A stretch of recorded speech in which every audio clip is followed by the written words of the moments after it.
Hello viewers, logics इन accounts में आपका स्वागत है। आज हम डिस्कस करेंगे एक बड़ा ही इम्पॉर्टेंट चैप्टर जो बहुत इम्पॉर्टेंट वेटेज रखता है और वैसे भी इम्पॉर्टेंट है कंपनी अकाउंट्स में। कौन सा टॉपिक? Issue of shares. ठीक है, इशू ऑफ शेयर्स यानी अगर कंपनी शेयर इशू करती है तो उसके बारे में क्या क्या इम्पॉर्टेंट पॉइंट्स हैं, उन सबको हम डिस्कस करेंगे। हमें पता है कि कंपनी शेयर होल्डर से मिलकर बनी है। ये शेयर होल्डर्स जो हैं वो कंपनी को कैपिटल देते हैं। तो कंपनी में कैपिटल को बोलते हैं, कंपनी में कैपिटल को बोलते हैं क्या? Share capital. शेयर कैपिटल, ये कैपिटल कौन देता है? शेयर होल्डर्स देते हैं। ठीक है, शेयर होल्डर्स देते हैं। अब जब कंपनी शेयर्स इशू करती है तो शेयर कैसे इशू करती है और किस किस क्या क्या और बातें हैं, हम उनको डिस्कस करेंगे। जब कंपनी शेयर्स इशू करती है तो उसमें कुछ इंपॉर्टेंट टर्म्स आती हैं, जैसे कि लीजिए हम पहली टर्म डिस्कस करते हैं, face value. Face value of share. Face value of share का क्या मतलब है? फेस वैल्यू ऑफ शेयर का मतलब है वो वैल्यू जो शेयर के फेस पर लिखी हुई है। Value on the face of share. जैसे 500 रुपए का नोट होता है ना, 500 रुपए के नोट के ऊपर उसकी वैल्यू क्या लिखी हुई है? 500, मतलब उसकी फेस वैल्यू 500 है। 2000 का नोट है, उसकी फेस वैल्यू क्या है? 2000 रुपए। इसी तरीके से शेयर पर जो वैल्यू लिखी होती है उसको बोलते हैं उसकी फेस वैल्यू। तो पॉइंट आता है कि अगर कंपनी शेयर्स इशू करती है तो क्या कंपनी को केवल फेस वैल्यू मिलती है? क्या फेस वैल्यू से कुछ ज़्यादा मिल सकता है? क्या फेस वैल्यू से कुछ कम मिल सकता है? तो हम जो पैसा मिलता है कंपनी को शेयर इशू करके, उसे हम कहते हैं इशू प्राइस, यानी कंपनी ने कितने में इशू करा। ये जो इशू प्राइस है, यानी ये जो कंपनी इशू करती है, ये कैसे कैसे इशू कर सकती है? ये कंपनी इशू कर सकती है एट पार। एट पार का मतलब होता है फेस वैल्यू पे इशू करना, मतलब ऑन द फेस वैल्यू, यानी जितने का शेयर है कंपनी को इशू करके उतने ही रुपए मिलते हैं। ये हो गया एट पार। दूसरा आता है एट प्रीमियम। एट प्रीमियम का मतलब है कंपनी को क्या रिसीव हुआ? फेस वैल्यू से कुछ एक्स्ट्रा पैसा, मतलब above the face value. Face value से कंपनी को कुछ ज़्यादा मिला। जो इशू प्राइस है वो फेस वैल्यू से ज़्यादा है। 10 रुपए का मान लीजिए फेस वैल्यू है, कंपनी ने इशू करा, इशू करके कंपनी को मिल गए 15 रुपए, 18 रुपए, जो उतने पर भी कंपनी ने इशू करा है। एक्चुअली कितने प्रीमियम पर इशू करना है ये तो डिपेंड इस बात पे करता है कि मार्केट में क्या कंडीशंस है, कंपनी की कैसी रेपुटेशन है, कंपनी के शेयर्स की कितनी डिमांड है। सो बहुत सारे फैक्टर्स हो सकते हैं। हम ये कह रहे हैं कि प्रीमियम पर इशू हो सकता है। कितना प्रीमियम होगा इसके बारे में लॉ कुछ नहीं कहता, कितना भी कर सकते हो। ठीक है, डिपेंड करता है सो मेनी फैक्टर्स, जैसे कंपनी की इमेज, मार्केट के फैक्टर्स वगैरह वगैरह। ठीक है, तीसरा आता है एट डिस्काउंट। एट डिस्काउंट का मतलब है less than face value. Face value से कम पर इशू करना। मान लीजिए 10 रुपए अगर फेस वैल्यू है तो कंपनी ने उसको इशू करा 9.5 रुपए में, तो 50 पैसे जो है वो डिस्काउंट है। बट व्यूअर्स, आपको ये बात समझनी है कि ये वाला जो मेथड है ये प्रैक्टिकली होता नहीं है, ये यूजुअली होता नहीं है। लॉ इसके बारे में परमिशन नहीं देता। ओनली एक्सेप्शनल सिचुएशंस हो सकती हैं जहां पर इशू होता है। ये तो एक्सेप्शनल सिचुएशंस में होता है, नॉट परमिटेड बाय लॉ, ये नहीं है। तो यूजुअली कंपनीज जो हैं वो पार पे इशू करती हैं या प्रीमियम पे करती हैं। प्रैक्टिकली स्पीकिंग अगर आप मैक्सिमम केसेस में देखोगे तो प्रीमियम पर ही इशू किया जाता है। ठीक है, तो ये बात आपको समझ आई। हमने फेस वैल्यू समझा, हमने इशू प्राइस समझा, फिर हमने समझा ये इशू प्राइस जो है एट पार हो सकता है, एट प्रीमियम हो सकता है एंड एट डिस्काउंट हो सकता है। ठीक है, ये वाली कॉन्सेप्ट क्लियर हो गई। आगे बढ़ते हैं। अगली बात आती है कि कंपनी जब शेयर्स इशू करती है, कंपनी जब शेयर्स इशू करती है तो जो कंपनी को एप्लीकेशंस मिलती हैं वो कितनी मिलती हैं? इसका क्या मतलब है? इसका मतलब ये है कि जब कंपनी ने शेयर्स इशू करे, ठीक है, कंपनी शेयर्स ऑफर करती है, शेयर्स कंपनी ने ऑफर करे और जो एप्लीकेंट्स हैं, एप्लीकेंट्स मतलब जो शेयर्स को खरीदना चाहते हैं, जो एप्लीकेंट्स हैं वो शेयर्स को अप्लाई करते हैं, ठीक है। तो कितनी एप्लीकेशंस मिली, कितनी सब्सक्रिप्शन आई, अप्लाई करने को हम सिंपल वर्ड्स में सब्सक्रिप्शन भी कह सकते हैं, यानी कितने शेयर्स के लिए सब्सक्रिप्शन मिली। तो अगर हम बात करें टाइप्स ऑफ सब्सक्रिप्शन की, टाइप्स ऑफ सब्सक्रिप्शन की बात करें तो 3 तरीके की सब्सक्रिप्शन हो सकती है। कौन सी? पहली आती है नॉर्मल सब्सक्रिप्शन। नॉर्मल सब्सक्रिप्शन का मतलब है हमने जितने शेयर्स ऑफर करे उतनी ही हमको शेयर्स, उतनी ही एप्लीकेशंस मिल गई, ठीक है। यानी number of shares offered is equal to number of shares applied। जितने हमने ऑफर करे, मान लीजिए लोगों को हमने कहा 10,000 शेयर हमें इशू करने हैं, हमें एप्लीकेशंस भी ठीक 10,000 शेयर्स के लिए आ गई। प्रैक्टिकली व्यूअर्स ये बहुत कॉमन सिचुएशन नहीं है क्योंकि जितने इशू करे उतनी एप्लीकेशंस आ गई, बट एनीवे हो तो सकता ही है।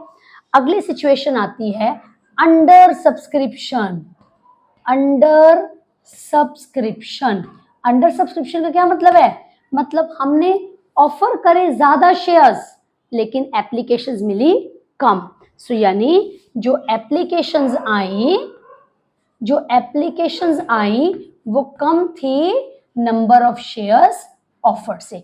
ऑफर करे 10,000, ठीक है, एप्लीकेशंस मिली 9,500, ठीक है, ये हो गया। व्यूअर्स यहाँ पर आपको एक बात समझनी है, लॉ इस बारे में एक बात कहता है कि अगर अंडर सब्सक्रिप्शन के केसेस में मिनिमम सब्सक्रिप्शन तो मिलनी ही चाहिए। मिनिमम सब्सक्रिप्शन का क्या मतलब है कि कम से कम उतनी एप्लीकेशंस तो आनी चाहिए जो रिक्वायर्ड है। यूजुअली इसको 90% लिया जाता है कि अगर 10,000 शेयर ऑफर कर रहे हो लोगों को तो 9,000 एप्लीकेशंस तो आनी चाहिए। अदरवाइज उसके लिए फिर कुछ लीगल हो जाते हैं कि हमें फिर या तो रिफंड करना पड़ता है या कुछ इस तरीके से करना पड़ता है। तो मिनिमम सब्सक्रिप्शन आनी चाहिए। इसीलिए ज़्यादातर कंपनीज क्या करती हैं कि मिनिमम सब्सक्रिप्शन तो मिले ही मिले, या ये बोलिए कि इतने शेयर्स तो हमारे बिक ही जाएं, उसके लिए कंपनी क्या करती है, अंडर राइटर्स से बात करती है। अंडर राइटर्स कौन होते हैं? जो इस चीज की गारंटी लेते हैं कि आप हमारी कंपनी के शेयर्स वो बिकवा देंगे। ना बिकवा पाए या ये कह लीजिए कि हम इतने शेयर्स तो इशू कर ही पाएंगे, अगर एप्लीकेशंस ना मिले तो फिर अंडर राइटर्स जो है खुद उन शेयर्स को खरीदते हैं, जिसके बदले में वो कमीशन लेते हैं, जिसका की नाम है अंडर राइटिंग कमीशन, ठीक है। तो ये अंडर सब्सक्रिप्शन से रिलेटेड बात हो गई। नाउ तीसरी सिचुएशन आती है हमारी ओवर सब्सक्रिप्शन। ओवर सब्सक्रिप्शन मतलब ज्यादा एप्लीकेशंस आ गई, मोर एप्लीकेशंस। हमने ऑफर करे शेयर्स 10,000, एप्लीकेशंस मिल गई 25,000, 30,000, 50,000, एक्स्ट्रा एप्लीकेशंस आ गई। अब कंपनी क्या करेगी? मान लीजिए 10,000 शेयर्स अगर ऑफर करने हैं तो 10,000 ऑफर करे हैं तो 10,000 ही तो इशू कर सकती है, या कभी कभी ऑड लॉट्स होते हैं उनको कंप्लीट करने के लिए थोड़ा बहुत ऊपर परमिटेड है। तो हम ये मानकर चलते हैं कि 10,000 अगर ऑफर करें तो 10,000 इशू करने हैं।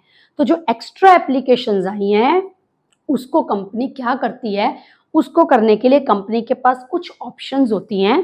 क्या ऑप्शंस हो सकती है? या तो कंपनी एक्स्ट्रा एप्लीकेशंस, जो हमारी एक्स्ट्रा एप्लीकेशंस आई हैं उनको रिजेक्ट कर दे कि मान लीजिए 10,000 ऑफर शेयर्स हमने ऑफर करे हैं, एप्लीकेशंस आ गई 25,000 की, तो 15,000 को वापस कर दे। एक तरीका तो ये है, सीधा सीधा सबको रिजेक्ट कर दे, जिनको 10,000 देने शेयर्स उनको दे दे, बाकियों को रिजेक्ट कर दे। कौन से दिए जाएंगे, कौन से रिजेक्ट करे जाएंगे, ये कंप्लीटली कंपनी की मर्जी है, ये डायरेक्टर्स के बारे में है। जो प्रोस्पेक्टस में जो रूल्स उन्होंने लिखे हैं, जो डायरेक्टर्स की अपनी पॉलिसी है वो फॉलो कर सकते हैं, बट पॉइंट इज उनको वापस कर दिया जाएगा, नंबर 1। नंबर 2, सेकेंड कंपनी क्या कर सकती है, pro rata allotment. Pro rata allotment, pro rata allotment का मतलब होता है एक रेशो बना लेना, यानी जैसे मान लीजिए 10,000 शेयर्स ऑफर करे, 25,000 एप्लीकेशंस आई, तो 25:10 या ये कह ले 5:2। 5:2 का मतलब है जिसने मांगे 5 शेयर उसको दे दो 2 शेयर, ठीक है। 5 शेयर मांगे तो 2 शेयर दे दो, तो वो जो है हमारा उस रेशो में सबको शेयर्स दे दो, ये हो गई प्रोरेटा अलॉटमेंट। तीसरा क्या हो सकता है, तीसरा हो सकता है 1 और 2 का मिक्सचर।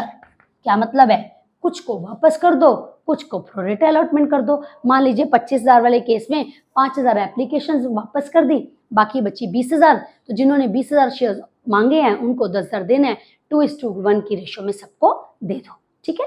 तो ये हमारा हो गया, हमने क्या डिस्कस करा कि एप्लीकेशंस कितनी आई हैं उसके बेसिस पर हमारी सब्सक्रिप्शन किस तरीके की हो सकती है, normal subscription, under subscription and over subscription. अगर अंडर सब्सक्रिप्शन है तो हमें इसलिए हम ना वाली प्रॉब्लम ना आए, हम अंडर राइटिंग करवा लेते हैं, जिसके बदले में अंडर राइटिंग कमीशन देते हैं। अगर ओवर सब्सक्रिप्शन है तो हमारे पास कंपनी के पास कुछ ऑप्शंस है, रिजेक्ट कर दो, सबको प्रोरेटा अलॉटमेंट कर दो, या कुछ को रिजेक्ट करके कुछ को प्रोरेटा अलॉटमेंट कर दो, इस तरीके से किया जाता है, ठीक है। ये हमारी बात होगी। अब आगे है, अगर कंपनी शेयर्स ऑफर करती है तो बदले में क्या मिलता है, बदले में क्या मिलता है का मतलब है कि कंसिडरेशन क्या होता है जब शेयर्स इशू करे जाते हैं। फिर इसकी जर्नल एंट्रीज हम अपने नेक्स्ट वीडियो में डिस्कस करेंगे। अभी फिलहाल हम ये डिस्कस कर रहे हैं कि शेयर्स इशू करने के बदले में कंपनी को क्या कंसिडरेशन मिलता है। तो 2 कंसिडरेशन पॉसिबल है, एक तो काइंड, या जिसको हम कह सकते हैं other than cash. Other than cash का क्या मतलब है, कंपनी ने कुछ एसेट्स परचेज करी, मतलब जैसे मान लीजिए बिल्डिंग, मशीनरी, इक्विपमेंट्स, कुछ ना कुछ कोई एसेट्स परचेज करी और बदले में पैसे देने की बजाय शेयर्स इशू कर दिए, शेयर्स इशू कर दिए, इसको बोलते हैं कंसिडरेशन अदर देन कैश, ठीक है। और दूसरा होता है कंसिडरेशन कौन सा हो, कैश, यानी शेयर्स इशू करे बदले में क्या मिला, कैश मिला। सो कैश यूजुअली कैश नहीं आता व्यूअर्स, बैंक की फॉर्म में आता है, बैंक में पैसा आ जाता है तो कंपनी का बैंक इंक्रीज हो जाता है और कंपनी शेयर्स इशू करती है, ठीक है। तो आज के हमने वीडियो में बहुत बेसिक बातें कंपनी की डिस्कस करी कि शेयर क्या होता है, शेयर कैपिटल क्या होती है। शेयर कैपिटल जो है वो जब कंपनी शेयर इशू करती है तो बदले में क्या कंसिडरेशन होता है, और फेस वैल्यू किसे कहते हैं, पार किसे कहते हैं, प्रीमियम किसे कहते हैं, डिस्काउंट किसे कहते हैं, ये हमने बेसिक बातें डिस्कस करी हैं। और इनकी अब जर्नल एंट्रीज हम अपने नेक्स्ट वीडियो में डिस्कस करेंगे, तो आप इतने को अच्छे से देखिए।